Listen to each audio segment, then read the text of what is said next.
New World is addictive and has a lot to offer, but it doesn't do the best job of explaining some minor, but really important things early on. Let's talk about it. Hello and welcome to my 9 beginner mistakes to avoid guide for New World. My name is CodeYo, I make survival, crafting, and MMO content. If you learned something new, do me a favor, drop a sub, leave a like, or any sweet whispers down below. Jordan gets the idea. The first thing on this list is take your shield off if you aren't using a sword and shield currently. This isn't explained the best, and I myself probably rocked my shield until like 20, without realizing that the only stat it was contributing to was its weight. No physical resistances carry over, no elemental resistances carry over, no stats, no perks. If you aren't using a sword, make sure to unequip this or you're just adding weight to your build, and this will affect you more than you might realize. If you click tab and hover over this number up here, you can see the different weight categories and how they'll affect you. Here's a quick number reference so you get the idea. Number 2 is don't craft gear early. Crafting in New World is super important, and it's great to want to dive into the crafting trade skills, but you are going to be losing a lot of money if you're crafting your gear early in this game. Raw materials are easily the most pricey thing on the market right now because everyone is just trying to power farm their skill levels. On the flip side of that, actual gear is dirt cheap because it's thrown at us left and right from quests, dungeons, corrupted portals, and elite farming. You can very easily get the perfect gear for your character for less than 100 gold, and I'm not even kidding. Just go to the trade house, search what slot you want, what stat you want, sort it by price, slap that purchase button, and become stronger and more financially stable at the same time. With that, number 3 is don't craft your own ammo. Right now, it's almost 20 times more expensive to craft your own ammo than it is just to buy it.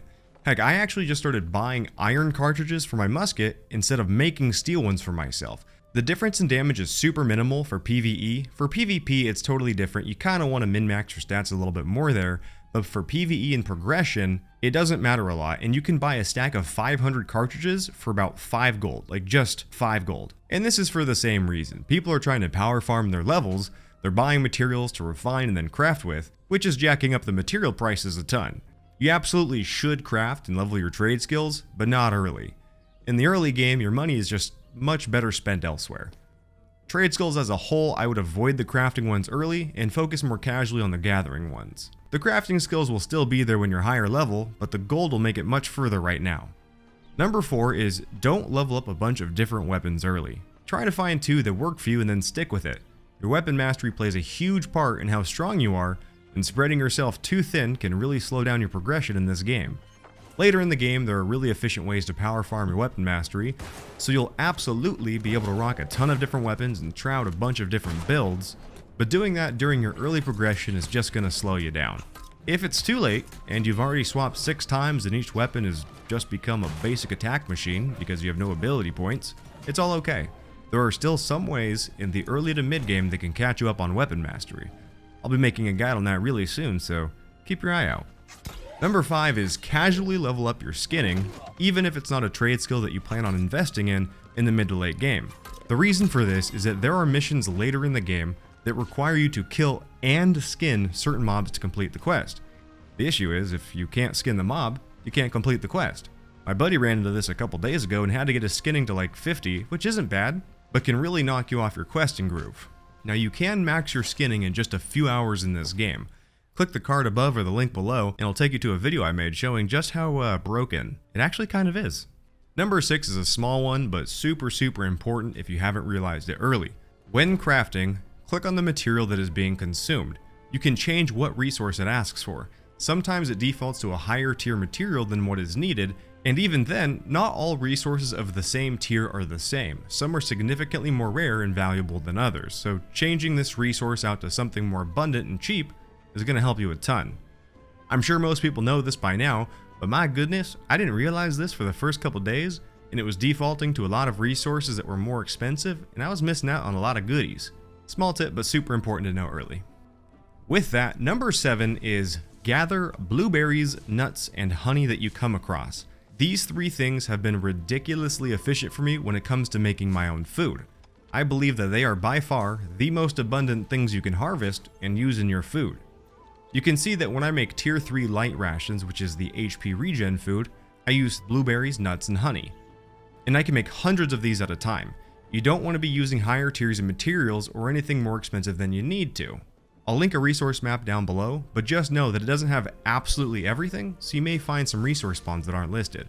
But utilizing this, you can easily gather enough materials in maybe an hour to get 100 food. I'll also be making a quick cooking guide here soon.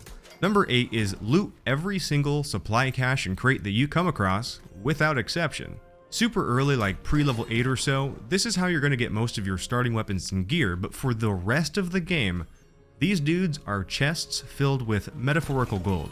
Like not literally gold, but the resources that they drop are used in everything in crafting, and the only way to get them is from these supply caches. So people who are trying to power farm their trade skills right now are buying these like crazy because they don't want to go out and farm them. So if you can wait to power level your refining and crafting skills until later in the game, these resources can net you a lot of early money. Like a lot. Number 9. Wells count as chests. If this clicks with you instantly, then you know my pain. If you've done a handful of quests, you've probably noticed that there are a lot of the go here, retrieve X chests, and return.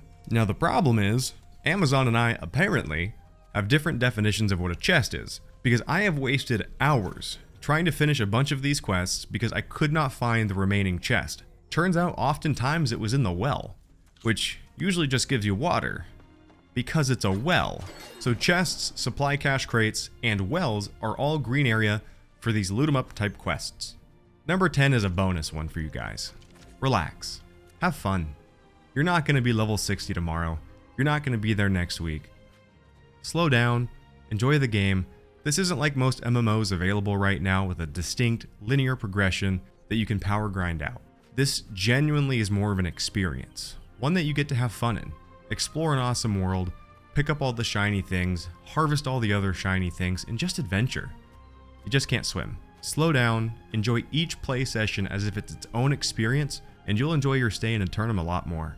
Hope this guide has been helpful for you guys. Please do drop a sub, like, or comment. We're at 45 subs right now, which is blowing my mind.